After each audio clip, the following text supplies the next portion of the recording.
શ્રી સંજયભાઈ Patel 15-20 minute. Okay sir.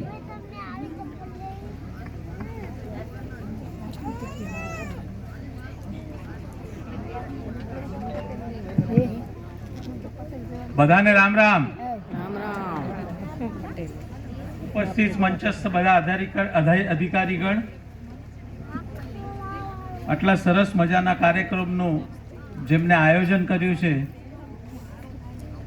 એ તમામ આયોજનના અધિકારી અને કાર્યકર્તાઓ અને તમામ આસપાસના ગામના ઉપસ્થિત મારી માતાઓ, બહેનો અને ભાઈઓ, છેલ્લા 3-4 દિવસથી આદરણીય જીતુભાઈના કહેવાથી કચ્છના પ્રવાસે હતો અને સંજોગાનુસાર આજે આ કાર્યક્રમ પણ હતો. 2 દિવસ પહેલા મુલાકાત થઈ સાહેબની અને એમને કહ્યું કાર્યક્રમ છે તો આપ અવશ્ય ત્યાં પધારજો.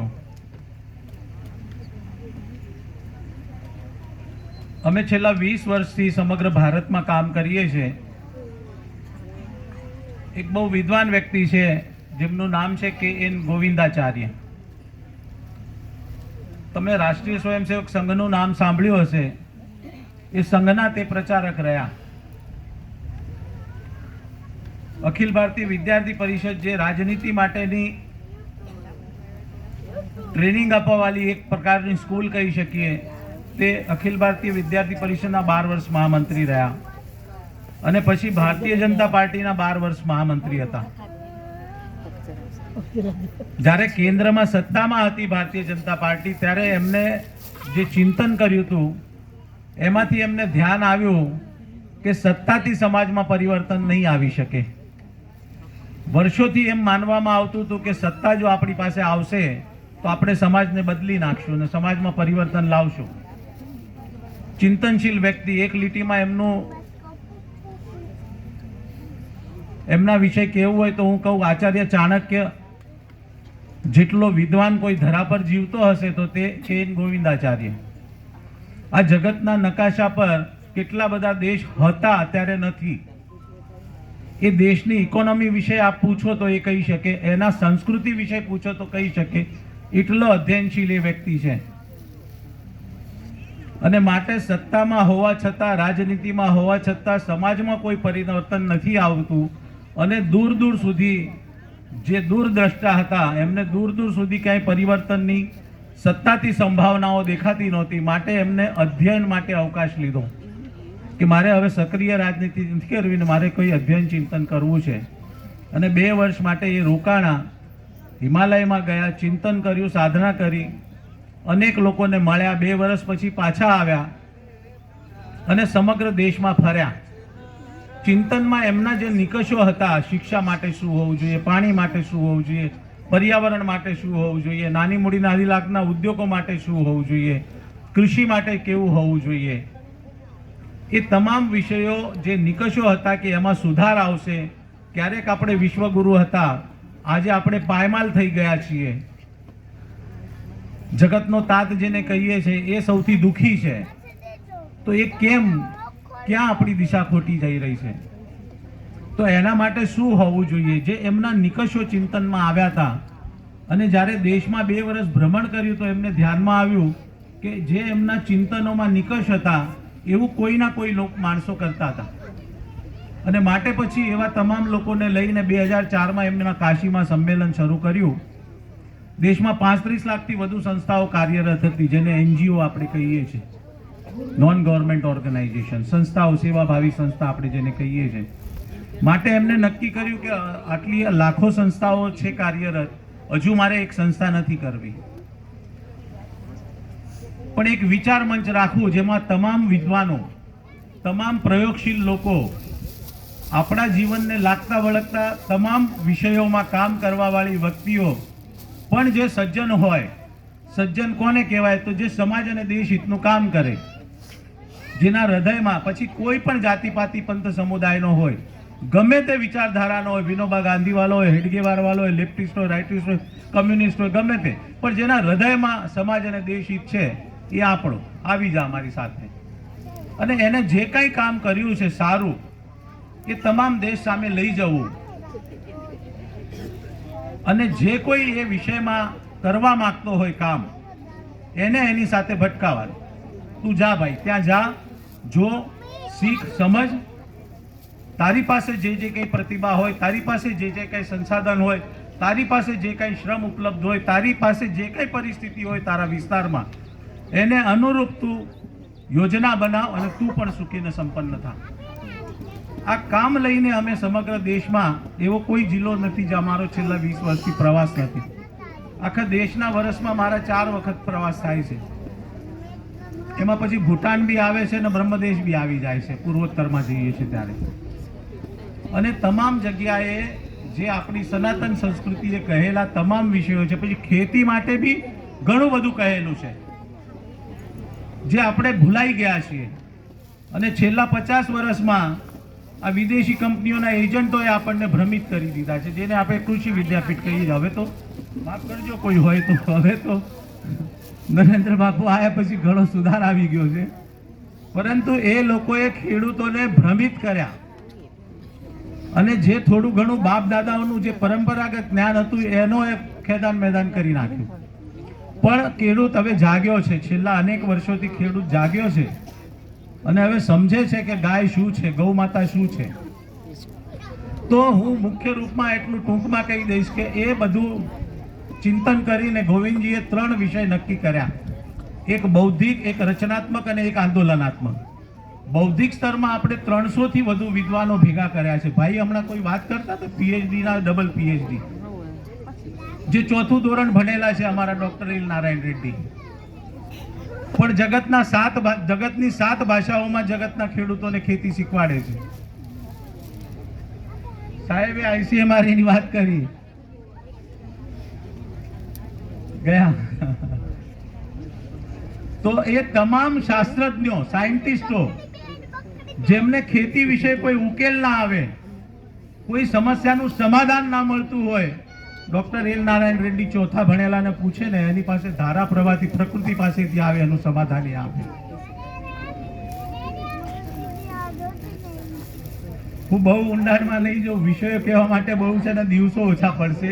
માત્ર ખેતીની વાત કરીએ તો પણ ટૂંકમાં એક વાત કહી દઈશ. આપણી પાસે શું હતું, આપણી પાસે કેટલી સમૃદ્ધિ હતી અને હજુ છે. માત્ર અજ્ઞાનનો ખસેડવાની જરૂર છે. જેવું જ્ઞાન પ્રકટ થશે ને, ખેડૂત સાચા અર્થે જગતનો તાત થશે. કોઈએ ભગવાનને પરમાત્માએ જોયેલો નથી, પણ જોવો હોય તો હજરા હુજુર આપણને મળશે.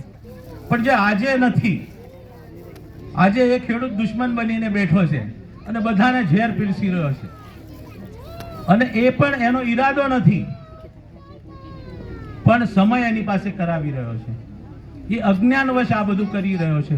માટે આપણી ફરજ છે, જે જ્ઞાની, જે વિદ્વાનો છે, એમને આપણી પ્રાચીન અર્વાચીન સિદ્ધ પરંપરાનો અભ્યાસ કરવો જોઈએ. અભ્યાસ કરીને એને યુગાનુકૂળ કરીને કંઈક બ્લુપ્રિન્ટ આપવું જોઈએ. તો કૌટિલ્ય ઇન્ટરનેશનલ ફાઉન્ડેશનમાં અમારા 300 થી વધુ વિદ્વાનો એનો અભ્યાસ કરે છે, એનું એક ખાખો, એક બ્લુપ્રિન્ટ બનાવે છે. અને દેશમાં રચનાધર્મી, રચનાત્મક કામ કરવા વાળા, જે પાણી, પર્યાવરણ, જમીન, જંગલ, જાનવર, ખેતી, જનાવરોની નસ્લ સુધાર, મનુષ્યોની નસ્લ સુધાર, કલા, જેને અધિજનન શાસ્ત્ર આપણે કહીએ છીએ, કલા કારીગરીઓ હોય, ધર્મ હોય, સંસ્કૃતિ હોય, નાની મૂડી, નાની લાગતના ઉદ્યોગો હોય, આ બહેનો ઘરમાં કરતી હતી. સાવે દાદાને હંમેશા હું કહેતો, ભાસ્કર સાવે હંમેશા કહેતા કે કોણ કહે છે બાપુ આ દેશ કૃષિ પ્રધાન છે? આ દેશ કોઈ દિવસ કૃષિ પ્રધાન હતો જ નહીં.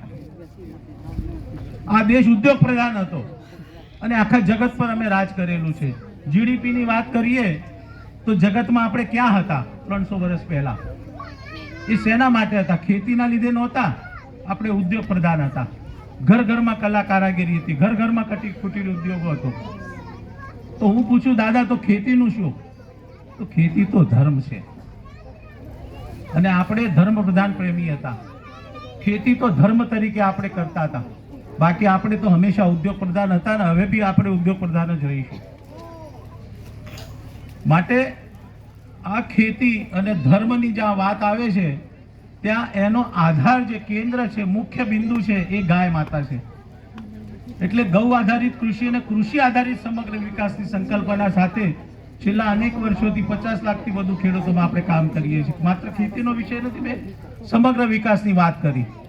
પરંતુ રચનાત્મક કામ કરવામાં આટલા બધા વિષયો આવે છે એ ભારત વિકાસ સંગમ એક ફોરમના નામે આપણે કામ કરીએ છીએ અને અમુક વિષયો એવા હોય છે કે જેના થકી સમાજ અને દેશનું બહુ મોટું નુકસાન થશે, એને તાત્કાલિક રોકવાની જરૂર છે. એ રોકવા માટે આંદોલનની જરૂર હોય છે. એટલે રાષ્ટ્રીય સ્વાભિમાન આંદોલનની ત્યારે સ્થાપના થઈ આજથી 20 વર્ષ પહેલા. અને આંદોલન કેવું, તો કોઈ પણ સ્થાનિક મુદ્દો હોય, કોઈ અખિલ ભારતીય મુદ્દો હોય નેશનલ લેવલનો, તો 4 દિવસ આંદોલન કરીને ફોટા પડાવીને પતી ગયું એવું નહીં. જ્યાં સુધી એનો નિવેડો ના આવે, નિકાલ ના આવે, ત્યાં સુધી 10 વર્ષ, 20 વર્ષ, 50 વર્ષ બી આંદોલન ચલાવવું, એ સાચા અર્થમાં આંદોલન.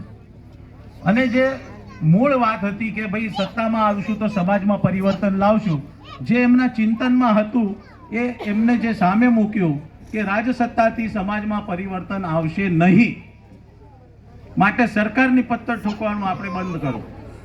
સરકાર એનું કામ કરે છે, ફક્ત સરકાર સારી હોય, વ્યક્તિ સારી સજ્જન હોય અને રાજસત્તામાં એને ચૂંટાઈને આપણે મોકલવાની ફરજ છે. તો જે આપણે પરિવર્તન જોઈ રહ્યા છે છેલ્લા 10-15 વર્ષમાં, એ દેખાશે અને એને ઉત્તરોત્તર હજુ એમાં સારું થશે. પણ જે કામ સરકારનું છે એ સરકારને કરાવો, આપણું જે કામ છે આપણે કરીએ. આપણે કરતા નથી ને સરકાર તરફ જોઈને તાકીને રાહ જોઈને બેસી રહીએ છીએ. અને આ બધા વિષયોને લઈને દર 3-4 વર્ષે એક અમારું કુંભ થાય છે, મહાસંમેલન જેને અમે કહીએ છીએ, ભારતીય સંસ્કૃતિ ઉત્સવ. આવતા જાન્યુઆરી 29 થી 6 ફેબ્રુઆરી સુધી 7મો સંસ્કૃતિ ઉત્સવ અમારો કર્ણાટકમાં આયોજિત કર્યો છે, જેમાં લગભગ 35 લાખથી વધુ લોકો ત્યાં આવશે. 250 એકરમાં એ પ્રયોગ છે અને 1.5 લાખ લોકોની નિવાસની વ્યવસ્થા હોય છે. દર દિવસે લગભગ 4 લાખથી વધુ લોકો આવશે. અને મેં કહ્યું એ તમામ એવા વિદ્વાનો, તમામ વિષયોના વિદ્વાનો ત્યાં આવશે. દાખલા તરીકે ખેડૂતો બેઠા છે એટલે હું વાત કરું છું. મેં હમણાં ડૉક્ટર નૈલ નારાયણ રેડ્ડીનો ઉલ્લેખ કર્યો. રેડ્ડીજીએ ખેતીનો એક પ્રયોગ અમને આપ્યો હતો 20 વર્ષ પહેલા, જેનું નામ અમે લખપતિ ખેતી આપ્યું હતું. એ ખેતીનું નામ જ લખપતિ ખેતી છે. માત્ર 1 એકર ખેતી, એમાં તમે તમારું મકાન બનાવી શકો, એમાં તમારું પશુધન રાખી શકો અને તમે એમાં 150 થી વધુ પાક લઈ શકો. એ લખપતિ ખેતી જો તમે કરો તો તમને બહારથી માત્ર મીઠું અને કપડું લાવવું પડે, એના સિવાય કશું એ લાવવાની જરૂર નથી. અને ઉપરથી વર્ષે દાડે તમને 2 લાખ રૂપિયા વાપરવા મળશે. એનું નામ લખપતિ ખેતી. એ વિકસિત એમને એટલા માટે કરી કે આજે ભારતમાં 70% વધુ સીમાંત ખેડૂતો છે, જેની એકર નહીં વીઘાથી પણ ઓછી જમીનો છે. અને એ એટલો સફળ પ્રયોગ આખા દેશમાં થાય છે. આપણી પાસે આવા વિદ્વાનો પડ્યા છે દેશમાં, આપણે જાણતા નથી, એનો ઉપયોગ કરતા નથી. ભાઈએ આમાં નેનો ટેકનોલોજીની વાત કરી, બહુ સાદો સરળ ઉપાય કરું છું. તમે લોકો બધા ખેડૂતો ગ્રોથનર લાવો છો, ગ્રોથનર ખબર છે? હું ભાષણમાં તમે બોલશો તો વાંધો નહીં. ગ્રોથનર લાવીએ છીએ આપણે, સ્પ્રે કરીએ છીએ ને ગ્રોથનરનો. કેટલા રૂપિયાનું લાવો છો? કેટલા રૂપિયાનું લાવો છો? કોઈ કહેશે? વાપરે છે કે નહીં ગ્રોથનર? જે તમે કહેતા હો એમિનો એસિડ, કે જે પાક વધુ આવે, ફાળ વધુ આવે, એના માટે જે છાંટો છો એને શું કહે છે તમે? હોર્મોન્સ કે જે કંઈ હોય, હોર્મોન્સ તો ના જ કહું હું એને, પણ જેથી ફાળ વધુ આવે, હે એ તો ના ખબર પડે. ટૂંકમાં તમારે પાક 2 ગણો વધી જાય એના માટે જે બજારમાંથી તમે 1500 ને 2000 રૂપિયાનું લાવો છો અને છાંટો છો, જેને અંગ્રેજીમાં ગ્રોથનર કહેવામાં આવે છે, દુકાનોમાં મળતું હોય છે. અમારા રેડ્ડીજીએ સામાન્ય પ્રયોગ આપ્યો છે. તમે રોજ દાળ ચોખા ખાઓ છો, જે વધ્યા ઘટ્યા ચોખા હોય એ ચોખા તમે પકવેલા, આપણે જે ચોખા બનાવ્યા ખાવા માટે ભાત, એ ભાત તમે એક માટીની હંડીમાં ભરી દો અને છાયામાં વૃક્ષની નીચે માટીમાં અડધા દાટી દો, ઉપર સફેદ કપડું ઢાંકી દો, કીડા મકોડા જાય નહીં. એ અંદર દાટી દો. 72 કલાક જ્યારે થશે એને પકવ્યા પછીના, ભાત કર્યા પછી 72 કલાકથી 75 કલાક સુધી એમાં ફૂગ આવશે, અંગ્રેજીમાં જેને ફંગસ કહેવાય, બરાબર? પણ 75 કલાકથી વધુ થશે, 78, 89, 90 કલાક, 80 કલાક, 90 કલાક, તો એ કાળી થઈ જશે, સફેદ ફૂગ કાળી થઈ જશે. તો તમારે ભાત ફેંકી દેવાના. પણ 72 થી 75 કલાકમાં જે ભાત થાય એ ભાત પછી કાઢી લેવાના અને જેટલા ભાત છે એમાં દેશી ગોળ એટલો ભેળવી દેવાનો, ચોળી લેવાનો બરાબર, અને કાચની બાટલી લઈને એમાં ભરી દેવાનો, ઢાંકણું બંધ કરીને એક આટો ઢીલો કરીને મૂકી દેવાનું 15 દિવસ. 15 દિવસ થઈ જાય એના પછી માત્ર 1/2 ગ્રામ, કેટલું? 1/2 ગ્રામ 15 લીટરમાં નાખીને જ્યારે વૃક્ષમાં કે જે કંઈ તમે વાવેતર કર્યું હોય, પહેલા ફૂલ આવે ને પછી ફળ આવતું હોય છે, એ છોડનો ઉછેર થાય ને ફૂલીકરણ ફૂલ આવવા લાગે ત્યારથી તમે 15 દિવસે એક સ્પ્રે કરો, ખાલી 1/2 ગ્રામનો. હું કહું છું 1 ગ્રામ લઈ લો 15 લીટરમાં, સ્પ્રે કરો તમે, તમારો પાક 2.5 ગણો ના આવે તો મને કહેજો. કેટલા પૈસા જોઈએ? કેટલા પૈસા જોઈએ? એ 1500 ને 1800 રૂપિયાની બાટલીઓ લાવીને થાકી જશો તોય આ પરિણામ નહીં મળે. પણ આવા અદ્ભુત કેટલા બધા પ્રયોગો આપણા ખેડૂતોએ કરેલા છે અને જેને આપણે સાયન્ટિસ્ટ કહી શકીએ એવા. હવે આ હું કહું છું એ જ રીતે આ ગોબર ગેસની બી વાત થઈ. હું બધાને આગ્રહ એમના વતી હું આગ્રહ કરું છું, ગોબર ગેસ એટલા માટે દરેકે વાપરવો, સબસિડી મળે કે ના મળે. અમારે તો મિત્ર ડૉક્ટર મુરલીધર રાવ નાસાના સાયન્ટિસ્ટ છે, એમને તો ટાયરમાં નાના નાના ગોબર ગેસ બનાવ્યા છે. ઘેર બેઠા બેઠા મફતમાં તમે બનાવી શકો. એક ગાય હોય તો એક ગાયમાં તમારું કામ ચાલે. આપણે ગોબર ગેસ માટે ગોબર ગેસ નથી કરવાનો, પણ જે પકવીને નાખવાની વાત છે ને ખાતર, એ ગોબર નાખવા કરતાં અથવા એનું ખાતર બનાવીને નાખવા કરતાં ગોબર ગેસનો ઉપયોગ કરીને સ્લરી નાખશો તો તમને 10 ગણો 100 ગણો વધારે લાભ મળશે.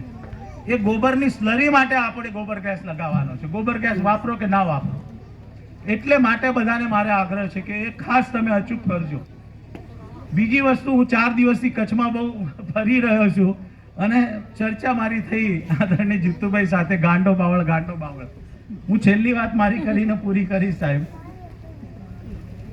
ગાંડા બાવળથી આપણે પેઢીઓથી દુઃખી છીએ, ખતમ કરીએ તો ખતમ થતો નથી. મને યાદ છે વેલજીભાઈ 1.5 લાખના થર્મલ પ્લાન્ટ બનાવ્યા હતા અને વેલજીભાઈ ત્યારે કહેતા 2010માં અમે એમને સન્માનિત કર્યા હતા. પાલેકર સાહેબ 2005માં હું એમને મળ્યો અને 2010માં અમે એમને સન્માનિત કર્યા હતા અને આખા દેશમાં અમે એમને લઈ ગયા હતા, ફેરવ્યો હતો. અમારા કે ઝાકળના ત્યાં તો દર મહિને પંજાબ, હરિયાણા, હિમાચલ 500 ખેડૂતોના શિબિરો અઠવાડિયું સુભાષજીના ચાલતા હતા. તો આ ડૉક્ટર મુરલીધર રાવની જે મેં વાત કરી એ વિકસાવ્યો તો મેં મારા આદિવાસીઓ માટે, જે 22 લાખ લોકોની વચ્ચે હું 1000 ગામમાં કામ કરું છું, મુંબઈની બાજુમાં પાલઘર જિલ્લામાં. પણ એમને હવે મેટલનો ચૂલો બનાવ્યો છે અને જે આપણા માટે રાજસ્થાન અને કચ્છ માટે જે અભિશાપ છે એનું આપણે સોનું કરી શકીએ એવી સ્થિતિ છે. રાવ સાહેબે એક ચૂલો વિકસાવ્યો છે જે ધુવાડા વગરનો હોય અને આપણે આજે બાવળ કાપીને બાળશું તો એક દિવસ જે સામાન્ય ચૂલામાં જેટલું લાકડું બળશે એ ચૂલામાં 4 દિવસ ચાલશે અને જે એક દિવસ બળશે એમાં પણ માત્ર 25% બળશે, 75% તમને ચારકોલ, જેને બાયોચાર કહેવાય. એ બાયોચારકોલ તમે વિદેશમાં એક્સપોર્ટ કરો તો બી તમને $1.5 કેજીનો મળે. પણ જો તમે એ પોતાના ખેતરમાં નાખો, એ બાયોચારકોલ કૂટીને ખેતરમાં નાખો, 6 મહિના નાખો, તમને ગેરંટી આપું છું બીજો પાક તમારો 10 ગુણી આવતો હશે, 25 ગુણી આવશે. ધરતી માતાને સુખી કરવું હોય, એનું સ્વાસ્થ્ય સુધારવું હોય તો એના માટે કાર્બન વધારવો પડે. બરાબર છે? મને કંઈ બહુ સૂઝ નથી, હું કાંઈ ખેતીનો વિદ્વાન નથી, પણ ઘણા વિદ્વાનો મારી સંપર્કમાં છે અને અમે એમનો સમાજ માટે ઉપયોગ કરતા હોઈએ છીએ. એ કાર્બન તમારે જો વધારવો હોય જમીનનો તો એક તો તમારો ગાંડો બાવળ જશે, તમને ઉર્જા મળશે અને ત્રીજી વસ્તુ કાર્બન ક્રેડિટના રૂપિયા મળશે વિદેશથી તમને. સમજ્યા તમે? એ ત્રણેય વસ્તુ મળશે અને માણસ જેવો પ્રાણી જો એની પાછળ પડી જશે ગાંડા બાવળની જેમ અને જો એના રૂપિયા ઉપજતા હશે તો હું નથી માનતો કે 10-20 વર્ષમાં કચ્છમાં કાંડો બાવળ દેખાશે. હું એની ખાતરી આપું છું અને બહુ ટૂંક સમયમાં મોકલાવીશ બી, હું અહીંયા શરૂ બી કરીશ. મારા 2 તાલુકાઓ મેં શરૂ કર્યો છે 100 ચૂલા આપીને. તો આવા અદ્ભુત વિષયો છે અને એટલું બધું કામ દેશભરમાં ચાલી રહ્યું છે તમામ ક્ષેત્રોમાં. પણ મૂળ ખેડૂતો માટે જે આપણે સુખી સંપન્ન હતા, જેમાં એક આ દેશમાં ત્રિકોણ કામ કરે છે અવિરત 24 કલાક સૂર્ય દેવતાની કૃપાથી આ ત્રિકોણ કામ કરે છે. એ ત્રિકોણ કયો? તો એક છે ઘરની માતા, બીજી છે ધરતી માતા અને ત્રીજી છે ગૌ માતા. ગૌ માતા છે ધરતી માતાનું ને ઘરની માતાનું પોષણ કરે છે. ઘરની માતા છે તે ગૌ માતાનું ને ધરતી માતાનું પોષણ કરે છે અને ધરતી માતા ગૌ માતાનું ને ઘરની માતાનું પોષણ કરે છે. આ ત્રિકોણ શાશ્વત રીતે 24 કલાક કાર્યરત હોય છે અને આ ભારત વર્ષમાં જંબુદ્વીપમાં સતત કાર્યરત હતો ત્યાં સુધી સમગ્ર માનવતા સુખી હતી. અમે બધા સુખી અને સંપન્ન હતા. આ ત્રિકોણ આપણી પાસે હવે કામ કરતો, ધરતી માતા સાથે નથી કોઈ વાત કરતું, ખાલી લેવાનું જ શીખ્યા છે આપણે. જેટલું એનું શોષણ કરવું છે શોષણ કરી નાખીએ છીએ. એક પાકના બદલે મારી પાસે જો પાણી આવે તો બીજો એ લઈ નાખો અને જો આવે તો ત્રીજો એ લઈ નાખો. આપીએ શું છે? ધરતી માતાને આપીએ શું છે? આપણે ખાલી લેવાનું જ છે. લાખો કરોડો વર્ષ લીધે જ રાખવાનું છે, દેવાનું કાંઈ નથી એને. એની સાથે એનું ચિંતન નહીં કરવાનું, એના સ્વાસ્થ્યનું ચિંતન નથી કરવાનું. આપણે એને ભૂલી ગયા, ગાય માતાને ભૂલી ગયા. કાલે ખેડૂતો સાથે રાત્રે બેઠો હતો, સરકાર બી હવે એની પાછળ પડી છે, પણ એના બીજા ઘણા વિકલ્પો છે, આપણે શોધવા પડશે. એક ગાય તો અમે રાખીએ છીએ, વાછરડી રાખીએ છીએ, નંદી મૂકી દઈએ છીએ જંગલમાં. હવે એવું કેમ ચાલશે કયો મને? એ છે તો બધું છે અને તમે એને મૂકી દેશો કે કામનો નથી માટે એને મૂકી દો. એના બી ઘણા બધા ઉપયોગ છે. ફરી ક્યારેક મળશું તો એ પણ વિષয়ে વાત કરશું. માટે આપણે ધરતી માતાને ભૂલી ગયા છે. નથી ઘરની માતાના ઠેકાણા, નથી ગૌ માતાના ઠેકાણા. અને જ્યાં સુધી આ બધા ઠેકાણે નહીં પડે ત્યાં સુધી ગમે એટલું કરશું તો આપણે કોઈ દિવસ સુખી નહીં થવાનું. કદાચ સંપન્ન થઈ જઈશું પણ સુખી નહીં થઈએ. અને માટે આ પ્રકૃતિને, આ સંસ્કૃતિને આપણે અપનાવવી પડશે. ફરી જે ભૂલી ગયા છે આપણે, જે આપણને મિસગાઈડ કર્યું છે, જે આપણી સ્મૃતિ બહાર જતું રહ્યું છે, એ અજ્ઞાનને અકાઢીને જ્ઞાન પ્રકટ કરવું પડશે અને ફરી આપણને આપણી જે પરંપરા છે એને અપનાવવી પડશે. ત્યારે આપણે સુખી થઈશું. અને જો તમે સંસ્કૃતિના અધિષ્ઠાન પર જો સમૃદ્ધિ લાવશો તો ચોક્કસ રામ રાજ્ય આવશે. રામ રાજ્યમાં કોઈ પણ દુઃખી નહોતું, માત્ર મનુષ્ય નહીં પણ 24 લાખ યોનિઓ બધી સુખી હતી. પણ જો તમે બીજાના રવાડે ચડીને માત્ર સંપન્ન થશો, સંસ્કૃતિને મૂકીને જો સંપન્ન થશો, તો વિના સંસ્કૃતિની સંપન્નતા શું લાવશે? શું લાવશે? રાવણની લંકા લાવશે. યાદ રાખજો. ગમે એટલી સંપન્નતા હશે તો બી એ ખતમ થઈ જશે. માટે સંસ્કૃતિને કેન્દ્રમાં રાખો અને ગાય આપણી સંસ્કૃતિ છે એ ભૂલતા નહીં તમે. એના આધારે તમારું બધું કલ્યાણ થવાનું છે. એના આધારે તમારો આત્મિક વિકાસ થશે, પરમાત્માને પામશો ને ભૌતિક રીતે તમે સુખી અને સંપન્ન થશો.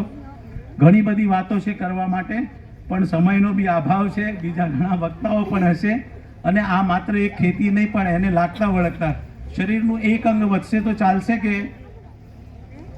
આખું શરીર વધારવું પડશે ને? આપણે બધું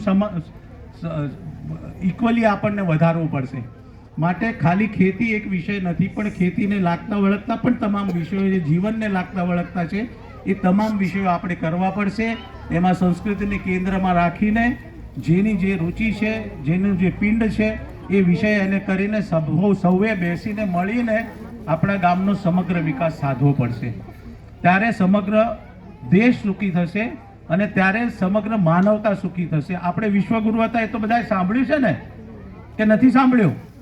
આખું જગત આજની તારીખમાં 800 કરોડ પ્રજા બી જોઈ રહી છે તમારી તરફ, મારી તરફ, કે ક્યાંય અમારો ઉદ્ધાર થશે. આ લોકો કંઈક અમને દિશા આપશે. કોણ દિશા આપશે?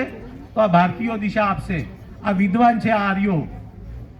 આમના વડવાઓ લાખો વર્ષથી એમની પાસે બધું હતું અને માટે હવે આપણે જે દુઃખી છીએ જગત આખું, તો સુખી થવું હશે તો આ સુખી થશે.